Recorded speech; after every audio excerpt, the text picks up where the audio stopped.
یہ لو میری سنت، یہ لو میرا قرآن، یہ لو میری سنت۔ الحمدللہ وکفا وسلام علی عبادہ الذین اصطفى، اللہم صل علی سیدنا محمد وعلی آل سیدنا محمد وبارک وسلم۔ آج کی مجلس میں کچھ دعاؤں کا تذکرہ ہے کھانے پینے سے متعلق۔ حضرت عبداللہ ابن عمر رضی اللہ تعالی عنہ سے روایت ہے کہ جب کھانا پیش کیا جاتا تو نبی کریم صلی اللہ علیہ وسلم یہ دعا پڑھتے: اللہم بارک لنا فیما رزقتنا، اے ہمارے پروردگار ہمیں برکت عطا فرما اس میں جو آپ نے ہمیں عطا کیا ہے، وقنا عذاب النار، اور عذاب جہنم سے بچا لے۔ بسم اللہ، اللہ کے نام سے شروع کرتا ہوں۔ اللہم بارک لنا فیما رزقتنا وقنا عذاب النار، بسم اللہ۔ حضرت ابو ہریرہ رضی اللہ تعالیٰ عنہ سے روایت ہے کہ جناب نبی کریم صلی اللہ علیہ وسلم نے فرمایا: جب تم کھانے پر ہاتھ لگاؤ یعنی شروع کرو تو یہ دعا پڑھو: بسم اللہ وعلی برکت اللہ، شروع ہے اللہ کے نام سے اور اس کی برکت پر۔ شرح مواہب جلد 4 میں ہے، حضرت علامہ زرقانی رحمۃ اللہ علیہ فرماتے ہیں کہ بسم اللہ پڑھنے کے بعد یہ دعا پڑھے: اللہم بارک لنا فیما رزقتنا وانت خیر الرازقین۔ اور ترمذی شریف میں آتا ہے، حضرت عبداللہ ابن عباس رضی اللہ تعالی عنہما فرماتے ہیں کہ نبی پاک صلی اللہ علیہ وسلم نے ارشاد فرمایا: جسے اللہ تعالیٰ نے کھانا کھلایا تو اسے چاہیے کہ وہ کہے اللہم بارک لنا فیہ واطعمنا خیرا منہ، اے اللہ اس میں ہمیں برکت عطا فرما اور اس سے بہتر کھانے سے نواز۔ حضرت عبداللہ ابن عمر رضی اللہ تعالی عنہما سے روایت ہے کہ جناب نبی کریم صلی اللہ علیہ وسلم جب پہلا لقمہ لیتے تو فرماتے: یا واسع المغفرہ، اے وسیع مغفرت کرنے والے، یا واسع المغفرہ۔ مسلم شریف میں ہے کہ حضرت انس رضی اللہ عنہ فرماتے ہیں کہ جناب نبی کریم صلی اللہ علیہ وسلم نے ارشاد فرمایا: اللہ تعالیٰ اس بندے سے خوش ہوتے ہیں جو ایک لقمہ کھائے تو کہے الحمدللہ، اور ایک گھونٹ پانی پیے تو کہے الحمدللہ۔ اس سے معلوم ہوا کہ ہر لقمہ پر الحمدللہ کہنا خوشنودی رب کا باعث ہے اور مزید ثواب کا باعث ہے۔ ابو داود شریف میں ہے، حضرت عبداللہ بن مسعود رضی اللہ تعالیٰ فرماتے ہیں کہ نبی کریم صلی اللہ علیہ وسلم نے ارشاد فرمایا: جو شروع میں بسم اللہ بھول جائے تو جب یاد آئے تو بسم اللہ اولہ و آخرہ پڑھ لے۔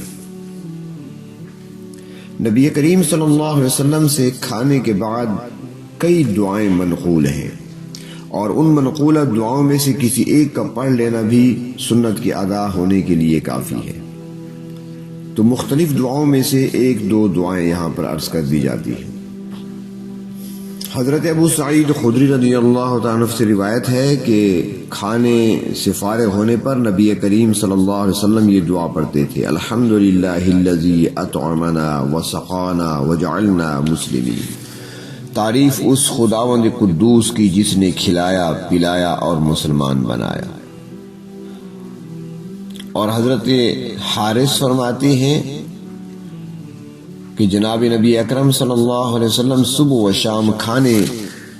سے فارغ ہونے کے بعد یہ دعا پڑھا کرتے تھے: اللہم لک الحمد،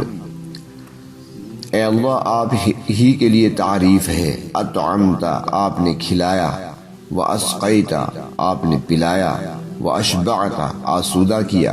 وارویتا سیراب کیا، فلک الحمد پس تیرے لیے ہی تعریف ہے، غیر مکفور کیسی تعریف جس میں ناشکری نہ کی گئی ہو، ولا مودع نہ چھوڑی گئی ہو، ولا مستغنن عنہ اور نہ اے پروردگار اس میں بے پرواہی برتی گئی ہو۔ اللہم لک الحمد اطعمت واسقیت واشبعت وارویت فلک الحمد غیر مکفور ولا مودع ولا مستغنن عنہ۔ حضرت عبداللہ بن قیس رضی اللہ تعالیٰ عنہ سے روایت ہے کہ جناب نبی کریم صلی اللہ علیہ وسلم نے ارشاد فرمایا کہ جو کھائے اور پیٹ بھر جائے اور پیے اور سیراب ہو جائے تو یہ دعا پڑھے: الحمدللہ الذی اطعمنی، تعریف اس کی جس نے مجھے کھلایا، فاشبعنی، پس پیٹ میرا بھر گیا، وسقانی، اور مجھے پلایا، فاروانی، پس میں سیراب ہو گیا۔ الحمدللہ الذی اطعمنی فاشبعنی وسقانی فاروانی۔ تو فرمایا کہ وہ گناہوں سے ایسا پاک ہوگا جیسا کہ اس کی ماں نے اسے آج ہی جنا ہو۔ کسی دوسرے کے ہاں دعوت میں اگر شریک ہو تو وہاں پر دعا کے لیے الفاظ کیا ہیں؟ تو حضرت انس رضی اللہ تعالیٰ سے روایت ہے کہ حضرت سعد بن عبادہ رضی اللہ تعالیٰ کے یہاں حضور اکرم صلی اللہ علیہ وسلم نے روٹی اور زیتون تناول فرمایا تو آپ صلی اللہ علیہ وسلم نے یہ دعا پڑھی: افطر عندکم الصائمون، روزہ دار تمہارے پاس افطار کریں، اکل طعامکم الابرار، تمہارا کھانا نیک لوگ کھائیں، صلت علیکم الملائکہ، اور فرشتے تم پر دعائے مغفرت کرتے رہیں۔ ابو داؤد شریف میں حدیث ہے۔ افطر عندکم الصائمون اکل طعامکم الابرار صلت علیکم الملائکہ۔ حضرت عبداللہ فرماتی ہیں کہ حضور اقدس صلی اللہ علیہ وسلم ہمارے والد کے پاس تشریف لائے اور والد صاحب نے آپ صلی اللہ علیہ وسلم کی خدمت میں کھانا اور ملیدہ، ستو اور کھجور پیش کیا، پھر پانی پیش کیا۔ آپ صلی اللہ علیہ وسلم نے دائیں ہاتھ سے پانی پیا۔ راوی نے بیان کیا کہ آپ صلی اللہ علیہ وسلم کھجور تناول فرما رہے تھے اور اس کی گٹھلی کو وسطیٰ اور سبابہ یعنی دونوں انگلیاں، بائیں ہاتھ کی انگلیاں، شہادت کی انگلی اور ساتھ والی انگلی، ان کو ملا کر اس کی پشت کی جانب رکھ کر پھینک رہے تھے، اور پھر آپ صلی اللہ علیہ وسلم نے یہ دعا پڑھی: اللہم بارک لہم فیما رزقتہم واغفر لہم وارحمہم، اے اللہ جس چیز سے آپ نے ان کو نوازا ہے اس میں برکت عطا فرما اور ان کی مغفرت فرما اور ان پر رحم فرما۔ اگر کسی ایسے مریض کے ساتھ جس کا مرض متعدی اور خطرناک ہو اور کھانے کی ضرورت پڑ جائے تو یہ دعا پڑھ لے، انشاءاللہ کوئی ضرر تکلیف نہیں پہنچے گی، لیکن ایسے مریض سے احتیاط کرنا بھی درست اور جائز ہے۔ اگر طبیعت پہلے سے کمزور ہے تو پھر احتیاط بہتر ہے، ورنہ یہ دعا پڑھی جا سکتی ہے۔ ابن ماجہ شریف جلد 2 میں ہے۔ حضرت جابر بن عبداللہ رضی اللہ تعالیٰ فرماتی ہیں کہ رسول اللہ صلی اللہ علیہ وسلم نے ایک مجذوم کو اپنے ساتھ برتن میں شریک طعام کیا جس کو جذام کا مرض تھا، اور آپ صلی اللہ علیہ وسلم نے یہ دعا پڑھی: بسم اللہ ثقۃ باللہ عز وجل، یعنی اللہ عز وجل پر بھروسہ کرتے ہوئے اللہ کے نام سے شروع کرتا ہوں۔